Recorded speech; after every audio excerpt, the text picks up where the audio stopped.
Hey everyone, and welcome back to another wonderful Monday. It's right, it's the start of our week, but I believe we get a little treat there on Friday, so just stick around and it won't be too bad, I think.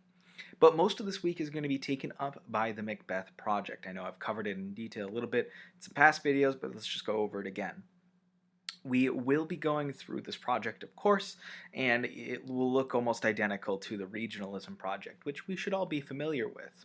I've chosen this format just because we've been doing a lot of stuff lately, little bit of writing, a lot of kind of rote memorization, plot stuff. Let's do something a little more creative. But we still need to do some writing, obviously. This is going to be going into your gradebook as a writing grade. At this point, I am thinking about kind of splitting it so you have a 50-point writing grade and then a 100-point quiz grade again. Just so that way, if you're really struggling, it doesn't hurt you too much, but also that 50-point writing grade is going to be worth more than that 100-point writing assignment because of the way that the gradebook is structured this year due to COVID. Now, let's talk about this assignment. 100 points, the quiz grade, and what that's likely going to look like, and of course, I'll keep you updated on the structure of that, is going to be from the project proper. Now, there's that whole grid full of project options for you to choose from. Of course, you can choose any single project from that. If none of those are striking your fancy, and you really have something in mind, let me know, and I'm sure we can come to some sort of agreement. Just pick one of those, follow as closely to those guidelines, and yes, the guidelines are pretty open to give you some creative wiggle room in there. Just do your best, choose one, and let me know if you have questions moving forward. The writing project, a portion of the project, is where you kind of explain what your goals for the project were, why you chose to represent your scene or your act or whatever in the way you did, and just any other general information about the project that you had. This is, of course, a minimum of one full-length page. If it's not a full-length page, then you will not get full credit. This, of course, cannot be any longer than 2 pages talking about the process. That just feels, to use one of our vocab words, a little superfluous.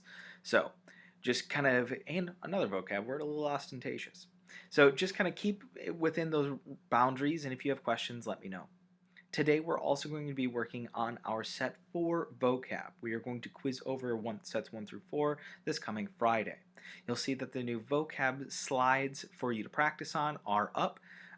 Please make sure that we are readdressing the word promulgate. A lot of us are using it as an adjective, and it's really more of a verb. I'll check how that's presented to you, but we've been using it to be like, oh, she promulgate this, which doesn't sound right when you say it out loud, right? So instead, what I'd like us to think about is when we promulgate something, right? To promulgate an idea maybe is to have an idea be made known or to have something made known. So if we were going to talk about like American values, sure, we'll start there. So to promulgate American values, we export our pop culture around the world, right? And maybe that's not great because let's see, how closely to American values does Hollywood stick, but whatever. So that would be in a way that we use the word promulgate. To promulgate really anything else, to let any other values or ideas known. The preacher stood on a soapbox to promulgate the gospel, or I'm trying to think. The politician stood at the podium to promulgate the foundational ideas of the new bill. Those are all ways that we can use promulgate. I bring this up because this was the most missed question on the quiz that we had for my advanced kids. And if you're sitting here like, what the heck is this guy talking about? Don't worry.